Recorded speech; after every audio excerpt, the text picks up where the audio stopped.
उद्योगपति श्री रविंद्र प्रभु देसाई जी हमारा उद्बोधन करेंगे। हम उनका परिचय जान लेते हैं। ऐसे आप में से अनेक जन पीताम्बरी उद्योग समूह को जानते ही होंगे। आप पीताम्बरी उद्योग समूह के व्यवस्थापकीय संचालक हैं। देश विदेश में यह पीताम्बरी उद्योग कार्यरत है। उद्योगपति होने के साथ ही साथ आप प्रखर हिंदुत्ववादी हैं। हिंदू राष्ट्र के लिए प्रयासरत विभिन्न संस्था संगठनों को आप सदैव प्रोत्साहन देते हैं। ईश्वर पर अपार श्रद्धा, तन मन धन के त्याग के कारण आपने 61% आध्यात्मिक स्तर भी प्राप्त किया है। उद्योग के माध्यम से साधना कर आपने एक आदर्श ही सभी के सामने रखा है।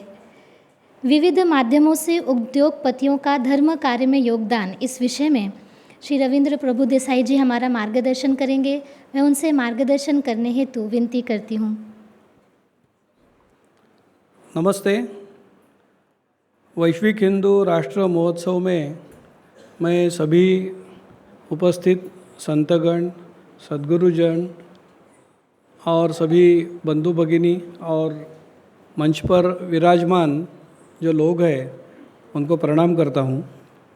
मेरे को हमेशा लगता था कि उद्यमी जो है, उद्योजक जो है, वो ये धर्म कार्य में कैसे काम कर सकते हैं, क्योंकि मैं पहले राष्ट्रीय स्वयंसेवक संघ का स्वयंसेवक हूँ, बाद में विश्व हिंदू परिषद का भी कार्य करता हूँ और कार्य करते करते सनातन संस्था के साथ भी जुड़ने का मेरे को सौभाग्य मिला और परम पूज्य डॉक्टर जयंत बालाजी आठवले जी, भक्तराज जी महाराज, परम पूज्य पांडे महाराज जी, उनके मार्गदर्शन के कारण मेरे को ये समझ में आया कि उद्यमी होके भी हम धर्म के सेवा, हिंदू धर्म बढ़ाने की सेवा हम लोग कैसे कर सकते हैं।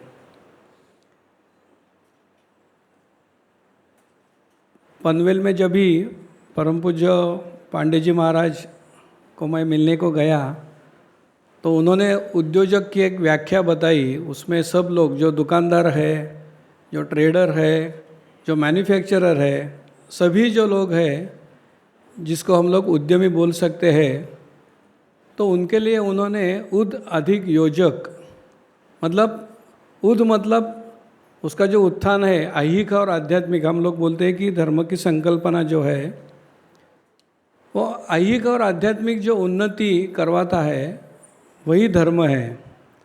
तो ऐसा नहीं है कि खाली आध्यात्मिक उन्नति होनी चाहिए, क्योंकि हम लोग अभी देख रहे हैं कि अर्थशक्ति, अभी कलयुग है और अर्थशक्ति का बहुत ज़्यादा प्रभाव दिखता है। तो अगर हम लोग अर्थशक्ति के तरफ ध्यान न दें तो बहुत ही अपना नुकसान हो सकता है। तो उन्होंने बताया कि आपके परिवार में या आपके जो स्थापना है उसमें जितने भी लोग हैं उनकी ऐहिक और आध्यात्मिक उन्नति करवा लेना आपकी जिम्मेदारी है। तो ये सुनने के बाद मेरे को एकदम अलग ही सोच थी वो, और उसके बारे में मैंने सोचना चालू किया। और उसके साथ ही, क्योंकि व्यष्टि साधना तो मैं कर रहा था, नाम, सत्संग, सत्सेवा, सनातन संस्था के साथ जुड़ने के बाद, लेकिन हम लोग अभी जो पीताम्बरी आपने नाम सुना है, वो पीतल और तांबा, ये पाउडर जो है वो साफ़ करने वाली पाउडर है। और जैसे जैसे हम लोगों ने सर्वे किया तो पूजा के उपकरणों को साफ़ करने के लिए, मूर्तियों को साफ़ करने के लिए उसका ज़्यादा यूज़ होता है। तो मतलब अभी पीताम्बरी एक, जैसे फूल होते हैं, धूप स्टिक होते हैं, अगरबत्ती होते हैं, वैसे ही पीताम्बरी का नाम उसमें जुड़ा जाता है। तो बाद में जैसे जैसे सोचना चालू किया कि ये जो हम लोग की कंपनी है वो FMCG, जिसको फास्ट मूविंग कंज्यूमर गुड्स, इसमें उसकी गिनती होती है। तो जैसे हम लोग एडवर्टाइजमेंट करते हैं तो लाखों लोगों तक हम लोग जाते हैं। तो पता चला कि जैसे परम पूज्य जी ने बताया कि भगवान को या परमेश्वर को कौन प्यारा होता है, जो ज़्यादा से ज़्यादा लोगों तक भगवान या परमेश्वर के जो गुण हैं या हिंदू धर्म के जो गुण हैं, हिंदू धर्म की महानता है, वो सब लोगों के साथ या सब लोगों को जो ज़्यादा से ज़्यादा बताया है उसकी साधना अच्छी हो रही है। और जैसे सनातन संस्था आप लोग जैसे कोई भी जुड़े रहेंगे तो उन्होंने ऐसी एक बात की कि अगर 800 करोड़ अगर लोग पृथ्वी पर रह रहे हैं तो हर एक को अलग अलग उसकी साधना करके वो भगवान को पा सकता है। और उन्होंने एक बहुत ऐसा दिया कि कला साधना करने वाले जो गायक है या जो वादक है वो भी भगवान को पा सकते हैं कला के माध्यम से। तो मेरे को ऐसा लगा कि ये उद्योजकता ये भी एक कला ही है, ऐसा अगर हम लोग मानेंगे तो उसके एकदम पूरा सोच ही चेंज हो गई कि हम अगर अपना जो उद्योग है उसे जो गायक है वो क्या करता है कि गाने के भक्ति करके भगवान को प्रसन्न करने की कोशिश करता है, वैसे हमारे जो उत्पाद है वो हम लोग अगर भगवान के लिए हम लोग बनाएंगे, उसको भगवान के लिए हम लोग अगर करेंगे उसका उपयोग, और वो करते करते सब लोगों को उसका आनंद अगर मिले, जैसे गायक जो सुनने वाले लोग होते हैं वो भगवान के लिए गाता है, लेकिन सामने जो भक्तगण रहते हैं उनको भी उनके मन में भी एक प्रकार के भगवान के बारे में आनंद या एक प्रकार की प्रेम भावना वो निर्माण करते हैं। जैसे अभी आषाढ़ी का ये चालू है महाराष्ट्र में, पूरा सब पश्चिम महाराष्ट्र विट्ठलमय हो गया है। तो वो जो भजन हम लोग सुनते हैं तो हमारे मन में भी एक चेतना जागृत हो जाती है। तो हम लोगों ने मैंने भी ऐसा सोचा कि अगर हमारे उत्पादन अगर हम लोग ऐसे कुछ बनाएंगे तो उससे भक्ति या हिंदू धर्म की हम लोग कुछ कर सकते हैं क्या। तो वैसे हम लोगों ने अभी हमारे देवभक्ति करके हमारा एक ब्रांड है हमारा, वो अगरबत्ती हम लोग उससे बनाते हैं। तो सोचते सोचते ऐसा जैसे उद्यमी में रहता है कि इनोवेशन की ज़रूरत होती है, कुछ अलग अगर अपना प्रोडक्ट रहेगा तो ही लोग वो खरीदेंगे। तो अभी अगरबत्ती में क्या अलग कर सकते हैं, तो हम लोगों ने उसका शनि उपासना करके एक हम लोगों ने एक प्रोडक्ट बनाया। 7.5 जिनको होती है तो उनके लिए अगर अलग अगरबत्ती हम लोगों ने किया है और उसमें एक पैम्पलेट दिया है कि शनि के बारे में कैसे भक्ति कर सकते हैं। तो मेरा एक एग्जाम्पल है ऐसा कि अपने जो प्रोडक्ट है, क्योंकि एफएमसीजी बोलेंगे तो अभी करोड़ों लोगों तक हम लोग जाते हैं, तो हर एक अपना जो पैकिंग है उसमें अगर हम लोग सनातन संस्था की जो उनकी जो शिक्षा है, नाम स्मरण कैसा करना चाहिए, अपने कुल देवता का नामस्मरण कैसा करना चाहिए, कुल देवता की नामस्मरण का महत्व क्या है। अभी हमारे जो पूर्वज होते हैं तो उनके कारण जो पीड़ा होती है, तो हम लोगों को श्री गुरुदेव दत्त ये जप कैसा करना है, वो अगर अपना बिजनेस करते समय हम लोग अगर सभी लोगों के पास ये अगर पहुंचा सकेंगे तो जिन लोगों को उनके जो प्रॉब्लम्स है, जब भी प्रॉब्लम होता है तभी आदमी भगवान के पास आता है। तो अपने धर्म में इतने सब मंत्र शास्त्र है, योग शास्त्र है, आज योग दिन भी है, टीवी चैनल पे सुबह से सब लोग योगा करते हुए हम लोगों ने देखा। अपने आदरणीय पंतप्रधान जी भी अमेरिका में जाके उसका गौरवपूर्ण उल्लेख कर रहे हैं।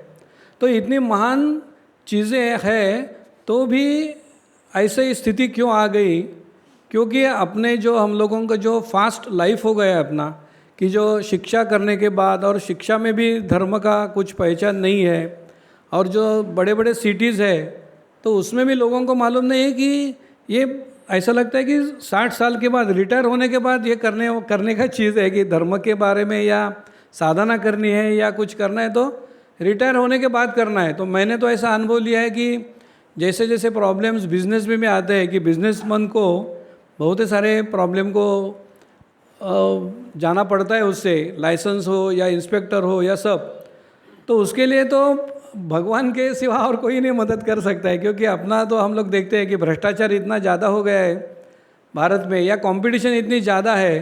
तो अगर हम लोग नामस्मरण करके देखेंगे तो परम पूज्य गुरुदेव ने बताया कि नामस्मरण या हम लोग ये जो साधना करते हैं उससे अपनी सात्विकता बढ़ती है। तो तम से रज और रज से सात्विकता, तो सात्विक जब भी अपने विचार हो जाते हैं तो हम लोग एकाग्रता कर सकते हैं, और एकाग्र हो जाने के बाद जो हमारे प्रश्न है उसके सॉल्यूशन भी हम लोगों को मिलते हैं।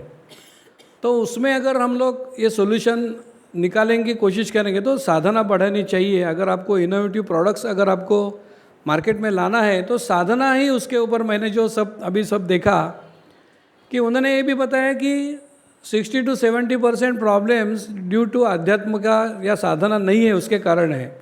तो हम लोग सोचते हैं कि शारीरिक रूप के प्रॉब्लम है, मानसिक रूप के प्रॉब्लम है, तो उसके ऊपर साधना ही एक चीज़ है। तो जैसे अगर हम लोग ये साधना बढ़ाएंगे, सनातन के साथ बहुत सारे ग्रंथ उपलब्ध है, वो अगर हम लोग पढ़ेंगे तो उसमें हम लोगों को उसकी मदद हो सकती है।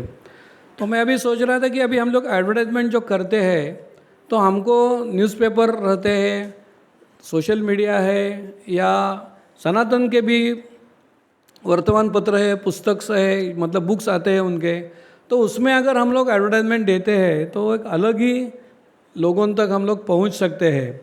तो ये उद्यमी लोगों को एक बहुत बड़ी संधि उपलब्ध है, ऐसा मेरे को लगता है। लेकिन थोड़ा सोच के कि अपने जो प्रोडक्ट्स है तो उसको कैसे हम लोग, उसके जो कलर स्कीम है या उसके जो हमारे घोषवाक्य रहेंगे, तो उसके साथ हम लोग धर्म का प्रचार कैसा कर सकते हैं। तो अगर सोचेंगे तो आपको सॉल्यूशन भी मिल सकता है। और सुबह से लेकर शाम तक, जैसे हमारे पीताम्बरी कंपनी में रोज़ सुबह हम लोग प्रार्थना करते हैं कि पूरा जो हम लोग जो आज काम करेंगे तो उसमें कोई भी प्रॉब्लम नहीं होगा, सबकी जो तबीयत है या उनको अच्छी तरह से रहे, ऐसी एक वैश्विक प्रार्थना हम लोगों ने की है। तो उससे सब लोगों में बंधुभाव भी बढ़ता है। और उसके बाद हम लोग भीमरूपी जो स्तोत्र है हनुमान जी का, क्योंकि हनुमान जी शक्ति और बुद्धि का प्रतीक हम लोग मानते हैं, तो उसके कारण भी हम लोगों को बहुत फ़ायदा हुआ। और एक 11 जो अंक है उसका हम लोग नामस्मरण भी करवा के लेते हैं। जो हमारे अभी मैंने देखा तो 15 डिपार्टमेंट है हमारे, तो 15 के 15 डिपार्टमेंट में इंडिपेंडेंट एक आदमी सब लोगों को ये बताता है और प्रार्थना होती है। जितने जितने हमारे प्रोडक्शन यूनिट्स है उधर भी प्रार्थना, भीमरूपिया और नामस्मरण हम लोग करवा के लेते हैं। तो बच्चों के पास ही ये करके लेना चाहिए, ऐसा नहीं है, अभी सब भूल गए हैं। तो बड़ों लोगों को फिर ये आदत डलवानी चाहिए। तो उसका जो उनको एक अनुभूति है, जैसे हम लोग सैंपल देते हैं, ऐसा समझिए कि एक नामस्मरण का सैंपल हम लोग सब लोगों को दिया है, तो उनको अच्छा तरह से हो पता चलेगा कि अरे अच्छी चीज़ है, तो रोज़ के उनके दिनचर्या में भी वो ला सकते हैं। दूसरी चीज़, हम लोगों को जैसे ही अपना जो पीताम्बरी के अभी 1500 लोग काम करते हैं, तो उसके लिए भी हम लोग सत्संग रखते हैं अपने कंपनी में।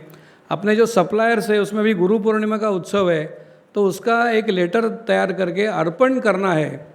तो कई समस्याओं का ऐसा होता है कि अगर हम दान धर्म करते हैं तो अभी मंदिर में भी हम लोग करते हैं, संस्थाओं में भी करते हैं, लेकिन हिंदू धर्म के बारे में जागृति करने वाले अभी देखते तो मंदिर वगैरह जो है उनके पास उत्सव भी मंदिर के होते रहते हैं, लेकिन हिंदू धर्म के बारे में सिखाने वाला बहुत कम मंदिर है।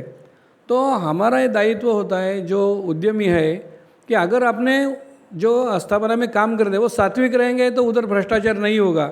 क्यों आपको पता नहीं होगा कि परचेज डिपार्टमेंट जो है, तो हमारे परचेज डिपार्टमेंट में बाहर के जो सप्लायर्स है उनको पूछते हैं कि आपका कमीशन कितना है। तो मेरे को एक ऐसा डर रहता है कि अगर हमारे परचेज डिपार्टमेंट, प्रोडक्शन वाले लोग अगर भ्रष्टाचारी हो गए तो पीताम्बरी का काफ़ी नुकसान हो जाएगा। तो अगर नहीं होना है उनको अगर वैसा है, तो हम लोगों को उनके पास से साधना करवा के लेनी चाहिए, क्योंकि सात्विकता बढ़ेगी तो ही उनको पता चलेगा कि मतलब उसका आनंद मिलेगा। और ये जो कंपनी है ये अपनी है, और हिंदू राष्ट्र मतलब अपना प्रॉफिटेबिलिटी देखते हुए भी हिंदू धर्म का प्रचार वो करती है, ऐसा उनको लगना चाहिए कि कंपनी का आने में उसका उद्दिष्ट क्या है। तो इंटरव्यू लेते समय भी हम लोग ऐसा देखते हैं कि वो उसके मन में श्रद्धा भाव है कि नहीं है, ऐसा देखते ही हम लोग उनको लेते हैं। तो पूरे इसमें अध्यात्म का प्रचार प्रसार कैसा करना चाहिए, उसके लिए हम लोगों ने HR में एक मैनेजर की भी रचना की थी कि वो पूरा सब लोगों का उस प्रति ध्यान देगा और उनकी जो समस्या है तो उसमें समस्या में अध्यात्म के सॉल्यूशन देके उसको कुछ ठीक कर सकता है क्या। तो मेरे को ये आज जो अवसर मिला है इधर कि इतने बड़े वैश्विक जो हिंदू राष्ट्र महोत्सव है, तो जो भी उद्यमी रहेंगे वो बाद में भी अगर हमारे साथ जुड़ेंगे या फ़ोन करेंगे तो कैसा करना है, क्या करना है। तो मेरे को तो ऐसा लगा था ऐसे ऐसे प्रॉब्लम आए थे, लेकिन ये प्रॉब्लम के ऊपर भी सॉल्यूशन मिलते जाते हैं। आपका टर्नओवर भी बढ़ सकता है, प्रॉफिटेबिलिटी भी बढ़ेगी और आप लोगों को हिंदू धर्म को सेवा करने की भी एक अपना अवसर मिलेगा। इतनी बात करके मैं मेरे वाणी को विराम देता हूँ। धन्यवाद। जय हिंद, जय महाराष्ट्र।